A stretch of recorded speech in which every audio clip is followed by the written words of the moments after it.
Police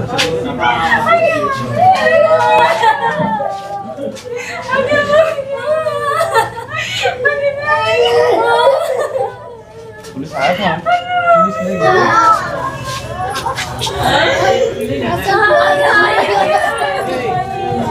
वो कौन हुए?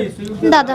दादाजी। अच्छा, क्या हुआ था बताएंगे इसको? खांसी हुआ था। खांसी हुआ था। हाँ, उसके बाद में फिर यहाँ पे आए। हाँ। फिर डॉक्टर बोला कि एक समोसा खा कर आइए, तो एक तो समोसा और जलेबी खा कर आए। हाँ। उसके बाद यहाँ पे आए तो फिर सुई पड़ा कमर में। हाँ। फिर उसके बाद में फिर वहाँ पे थोड़ा सा बैठ कर फिर यहाँ पे आए।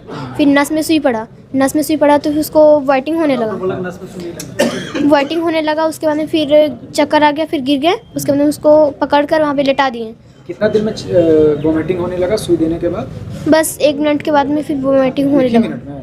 हाँ। अच्छा। उसके बाद में फिर वहाँ पे उसको टांग के ले गए। हाँ। तो फिर वहाँ पे फिर एक तो सुई दिया। हाँ।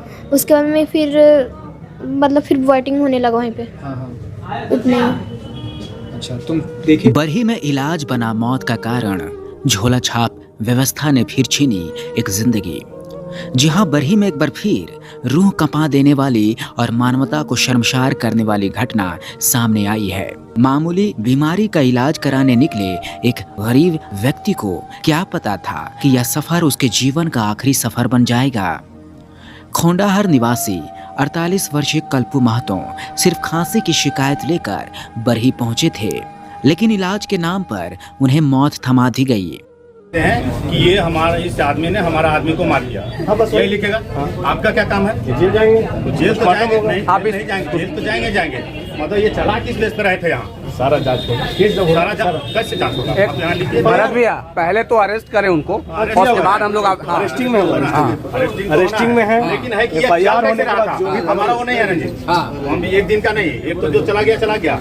आगे आने वाला दिन के लिए ये किस बेस पे यहाँ मेडिकल चलाना था? शनिवार दोपहर करीब 2 बजे कल्पू महतो कैलाश मेडिकल स्टोर पहुंचे। बताया जाता है कि इलाज करने वाला डॉक्टर पहले तल्ले पर मौजूद था, जहां पहुंचने के लिए ऊंची और भारी भरकम सीढ़ियां चढ़नी पड़ती है। हैरानी की बात यह है कि एक बुजुर्ग व्यक्ति खुद सीढ़ियां चढ़कर इलाज के लिए पहुंचा। इसके बाद एक इंजेक्शन लगा दिया गया। इंजेक्शन लगते ही हालत भयावह हो गया। कल्पू महतो की तबीयत अचानक बिगड़ गई। उन्हें तेज उल्टियां शुरू हो गई और देखते ही देखते उन्होंने मौके पर ही दम तोड़ दिया। क्या नाम हुआ? शिवानी कुमारी। कब आई थी तुम लोग यहाँ? 2 बजे। 2 बजे आई थी। हाँ। वो कौन हुए? दादा। दादाजी। अच्छा, क्या हुआ था बताएंगे इसको? खांसी हुआ था। खांसी हुआ था। हाँ, उसके बाद में फिर यहाँ पे आए। हाँ। फिर डॉक्टर बोला कि एक समोसा खा कर आइए, तो एक तो समोसा और जलेबी खा कर आए। हाँ। उसके बाद यहाँ पे आए तो फिर सुई पड़ा कमर में। हाँ। फिर उसके बाद में फिर वहाँ पे थोड़ा सा बैठ कर फिर यहाँ पे आए। फिर नस में सुई पड़ा तो फिर उसको वाइटिंग होने लगा। उसके बाद में फिर चक्कर आ गया, फिर गिर गए। उसके बाद में उसको पकड़ कर वहाँ पे लेटा दिए। कितना दिन में वोमिटिंग होने लगा सुई देने के बाद? बस 1 मिनट के बाद में फिर वोमिटिंग होने लगा। मिनट में? हाँ। अच्छा। उसके बाद में फिर वहाँ पे उसको टांग के ले गए। हाँ। तो फिर वहाँ पे फिर एक तो सुई दिया। हाँ। उसके बाद में फिर मतलब फिर वाइटिंग होने लगा वहीं पे। हाँ। उतने ही। अच्छा, तुम देखिए पूरा ये हाँ। सब? हाँ। अच्छा, ये पूछे थे डॉक्टर साहब के खाना खाए हैं कि नहीं खाए हैं? हाँ, तो पूछे थे तो बोले ना कि हाँ खा कर आए। 7 बजे खाए थे। 7 बजे खा कर आए थे। तो उसके बाद में फिर बोले कि अभी खा लीजिए। फिर तो एक ठो जलेबी और सिंघाड़ा खा कर आए थे अच्छा, वहाँ से। इतना ही। बस। तो घर से और कोई नहीं आया? नहीं। ये आप ही लगाए थे? हाँ। साहब क्या करने लगे? सामान वहाँ से हटाने लगे या फिर क्या किए वो सब? सामान हटाने लगे, उसके बाद में फिर फेंक दिए उसको। सब फेंक दिए? हाँ। किधर फेंके? मतलब इधर ही फेंके, वहाँ से लेकर कहीं हट गए। हाँ। फिर उसके बाद में फिर मतलब यहाँ पे दाबने लगे उसको। हाँ, तो फिर क्या बोले? फिर थोड़ा सा पानी दिए, उसके बाद में फिर पता नहीं। तो फिर डॉक्टर साहब कुछ बोले तुमको? कुछ नहीं बोले? नहीं, हमको नहीं बोल रहे थे। तो फिर तुम बोले ना कि ठीक हो जाएंगे। तो हाँ, ठीक हो जाएंगे। हाँ। बस इतना ही।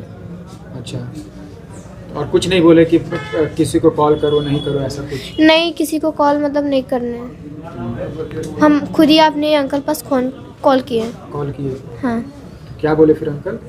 कि ठीक है, हम घर में कॉल कर दे रहे हैं। जिस इलाज से राहत मिलने की उम्मीद थी, वही इलाज उनकी मौत की वजह बन गया।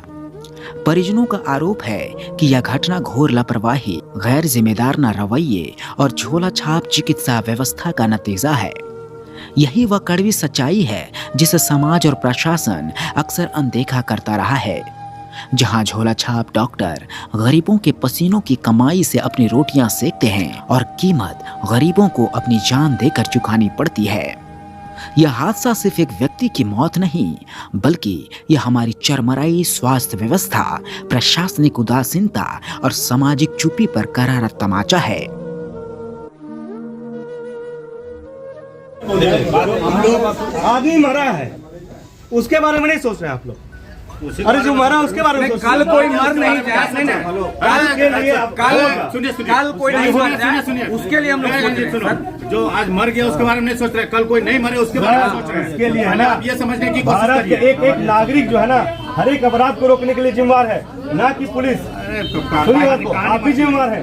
अगर यही चीज आपको है तो आप पूरे बरही में एक अभियान चलाइए कि कितने मेडिकल स्टोर का लाइसेंस नहीं है, कौन फार्मासिस्ट नहीं है।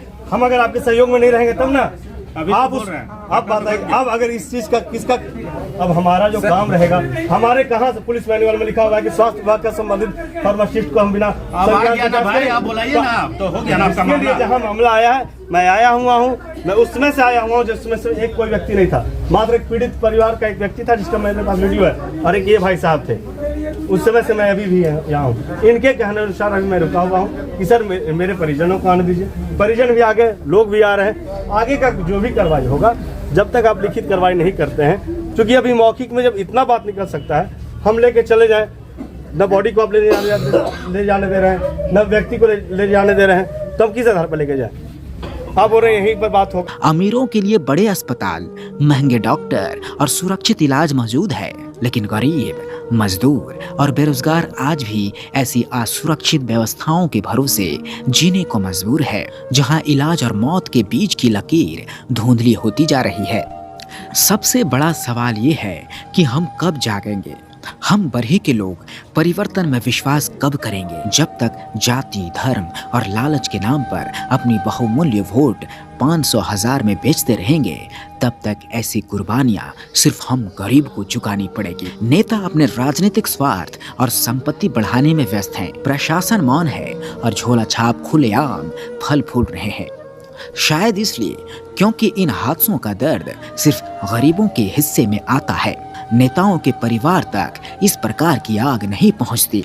झारखंड के स्वास्थ्य मंत्री डॉक्टर इरफान अंसारी से एक गंभीर और भावुक निवेदन है कि इस मामले को महज एक आंकड़ा ना समझा जाए। हालांकि सच्चाई यही है, जब तक ऐसे हादसे सत्ता और प्रभावशाली लोगों के घरों तक नहीं पहुंचेंगे, तब तक व्यवस्था शायद यूं ही आंखें मूंदी रहेगी। बच्ची है सो मतलब बाहर में खड़ा थी और दोनों लोग बाप बेटा हम साइड में खड़ा थे और मतलब अकेले में उनको खाली पटाल देखे तो हम आके पूरा रोने लगे। तब वो बोलने लगे कि मत रो मत रो। तो जिसको वही डॉक्टर है सो बोल रहे थे, सुमन है सो। तहाँ से बच्चों नहीं था से उधर से सर आए, मतलब कि जो चेक उक करने के लिए वो जो कमरिया वाले नहीं आते सही वही सब वहाँ पूरा चेक करने लगे।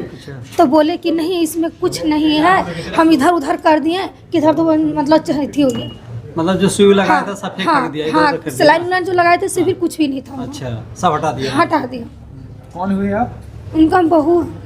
हाँ। तो आप सिर्फ पोती के साथ इनको भेज दिए तो थे? कुछ भी नहीं हुआ था, मतलब खाली सर्दी और खांसी था सिर्फ। सिर्फ सर्दी खांसी? हाँ। कितने दिनों से था? ये 2-3 दिन हुआ था। 2 ही दिन? हाँ, तो मतलब गलो बैठ गया था रात से, तो कि जा रहे हैं गलो बैठ गया तो खाली एक आगो सिरप उरप और दवा वाला लेकर आए। ये बताइए कि जब सिर्फ सर्दी और खांसी था तो वो उनको कैसे लाए थे? अपने से आए थे? नहीं, अपने से आए हैं। चल के आए हैं? हाँ, ऑटो से अपने से आए हैं। सीढ़ी पे अपने चढ़ रहे? हाँ सब, मतलब ऑटो से गेहूँ लेके आए हैं, गेहूँ पिसाने दिए, फिर जाके नाश्ता उस्ता सीख कर लिए जाके। इधर आ बाबू। मतलब मरीज यहाँ आया तो बिल्कुल फ्रेश ठीक, खाली सिर्फ सीढ़ी भी अपने से चढ़ के आया? हाँ। दादा के साथ कौन थे और? हम ही और दादा थे बस। अपने साइड चल के? सीढ़ी से चल के आए हैं, फर्स्ट में उधर से चल कर आए हैं। क्या शुभ नाम हुआ आपका? सुमंत कुमार। क्या हुआ था विस्तार से बताइए तो। उनको कफ और खांसी हुआ था ठीक है, और उनको जो है सो आए तो फिर बोले कि वो बोले कि जो है सो बाबू सो हमको खांसी सर्दी हो गया है, तो अकेले नहीं, भतीजी से आई थी, इतने 12 साल की भतीजी, 12 साल की भतीजी थी। उनको बोले कि ठीक है आप अकेले आए हैं तो जैसे आपको दवाई और सिरप दे देते हैं जो नॉर्मली मिलता है नॉर्म्स में, हम लोग वैसे ही करते हैं, सुई दवाई जल्दी देते नहीं हैं, ठीक है। तो दवाई बोले नहीं सर हमको दिक्कत ज़्यादा लग रहा है, सो हमको सुई ही लगा दो। तो फिर हम उनको जो है सो देखे बीपी पल्स देखे सब ठीक है, आप खाना कब खाएँ? बोले 7 बजे खाएँ। तो जाके खा का ही, और ये आए थे कितने बजे? उतना एग्जैक्ट टाइम तो नहीं पता है, लेकिन एक अप्रॉक्स 12 बजे के आसपास आए थे, है ना, 12 बजे के आसपास आए थे। फिर खाने के लिए गए थे, फिर वो कुछ और टाइम लिए वो, है ना, खाने के आने के क्रम में तो उतना टाइम एग्जैक्ट नहीं बता सकते। तो उसके बाद फिर जो है सो आए तो फिर उनको कमर में एक तो विटामिन का सुई दिए, नस में एक तो सेफ्ट्रियाजोन नाम का एक इंजेक्शन आता है खांसी सर्दी के लिए, नॉर्मल एंटीबायोटिक का, वो दिए। तो वो देने के बाद उनको लगा कि उल्टी सा लगता है, उसमें अधिकांशतः लोगों को लगता है, तो उल्टी जैसा लगा, तो उल्टी जैसा नहीं हुआ उनको उल्टी। ये विटामिन का टैबलेट खाने से या फिर इंजेक्शन भी दिए थे? नहीं इंजेक्शन ही दिए थे, अभी टैबलेट वगैरह नहीं दिए थे। अच्छा, टैबलेट वगैरह भी दवा ववा नहीं दिए थे, इंजेक्शन ही दिए थे। तो दिए तो उनको कफ जैसे और उल्टी और लगता है, तो कफ तो बना हुआ था, लेकिन जो उल्टी होने का जो प्रोडक्ट आया ना, उससे वो चौक कर गया, जिसके सांस लेने में उनको तकलीफ हो रही। अच्छा, आपका क्वालिफिकेशन? फार्मासिस्ट बताए। ये रन करने का अलाउ था ना? आपके पास लाइसेंस वगैरह था ना? ये हाँ फार्मासिस्ट का लाइसेंस है, हल्का फुल्का सुई दवा करने का अलाउ रहता है हम लोग को प्राथमिक उपचार के लिए। तो हम लोग प्राथमिक उपचार ही कर रहे थे, ऑपरेशन वगैरह नहीं कर रहे थे, ऑपरेशन वगैरह नहीं करते। कहाँ से हैं आप? बड़ी से।